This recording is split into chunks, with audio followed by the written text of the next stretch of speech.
أجمعين.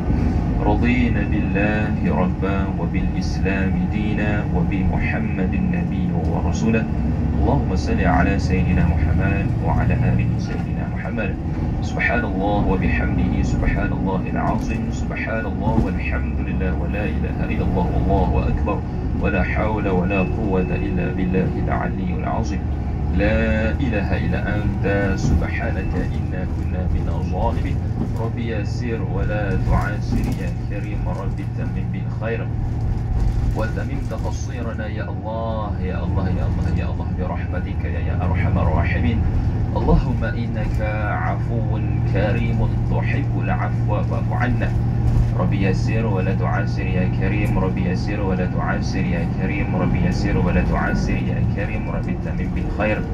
اللهم لا سهل إلا ما جعلته سهلا وأنت تجعل الحزن إذا شئت سهلا.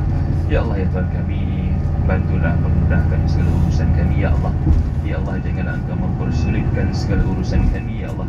Bantulah mudahkan ya Allah. Jadi yang mudah melainkan Engkau yang bantu memudahkan segala urusan kami ya Allah.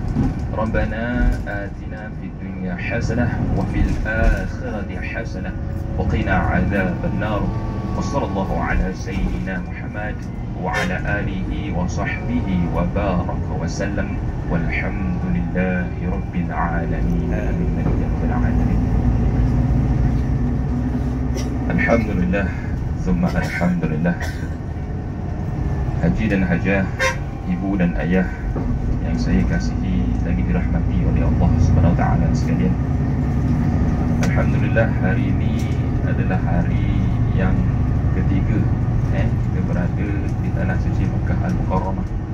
Hari yang pertama, alhamdulillah kita selamat tiba. Kita telah menunaikan umrah yang pertama. Walaupun Allah uji kita dengan sedikit kelewatan, alhamdulillah kita berjaya menyempurnakan ibadah umrah kita yang pertama. Manakala hari yang kedua, alhamdulillah sepatutnya ada yang berehat, ada yang recharge semula tenaga, ada juga yang ikuti ziarah ke Hudaibiyah pada hari semalam. Hari ini kita teruskan dengan program kita, iaitu umrah yang kedua dan juga ziarah di luar kota Mekah. Untuk kita menunaikan umrah kita yang kedua, kita akan bermiqat di satu masjid yang dinamakan Masjid Ja'rana. Alhamdulillah antara tempat-tempat ziarah yang kita akan ziarah yang kebiasaannya pada hari ini Jabal Thur. Jabal Thur ni antara sejarah yang kita perlu fahami, yang perlu kita ketahui. Jabal Thur adalah satu tempat di mana Nabi Muhammad sallallahu alaihi wasallam bersembunyi bersama-sama dengan Sayyidina Abu Bakar As-Siddiq selama 3 hari dan 3 malam, di mana kita akan dapat satu pengajaran di mana kita perlu perbanyakkan sabar, kita perlu perbanyakkan tingkatkan doa. Selain kita berusaha, iaitu kita bertawakal kepada Allah Subhanahu wa taala. Antara kisah yang biasa yang kita dengar, ada orang Quraisy yang sudah berada di betul-betul depan Gua Thur tersebut. Sayyidina Abu Bakar mengatakan, "Ya Rasulullah, jika mereka tunduk sedikit sahaja, nescaya mereka akan nampak kita." Tetapi apa yang Nabi Muhammad SAW katakan kepada Sayyidina Abu Bakar, "Ya Abu Bakar, jangan bersedih, Allah bersama dengan kita." Itulah yang biasa yang kita dengar. Adapun ada, la tahzan innallah ma'ana, jangan bersedih kerana sesungguhnya Allah bersama-sama dengan kita. Dan itulah tingginya sifat ketakwaan sekali kepada Allah SWT. Alhamdulillah Allah sentiasa membantu orang-orang yang sentiasa berusaha, berdoa dan juga bertawakal kepada Allah SWT.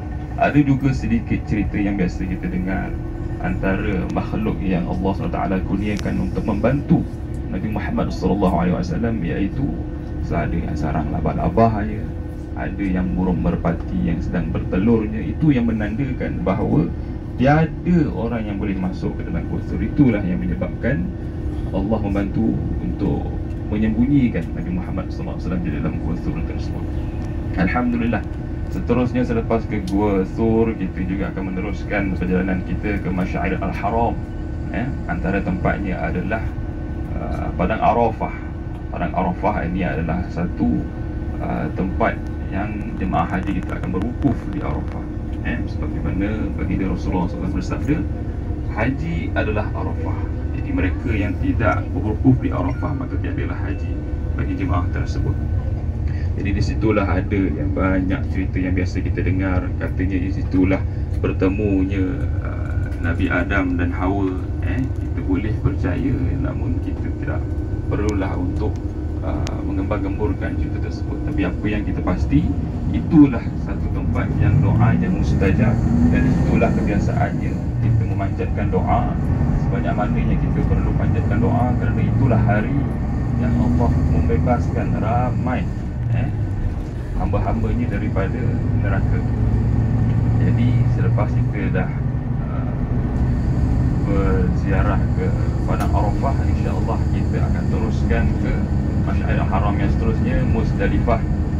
Selepas di Muzdalifah kita akan ke Mina, di mana tempat melontar jamrah, dan selepas itu kita akan ke Masjid Jaranah untuk kita berniat miqat umrah kita yang kedua.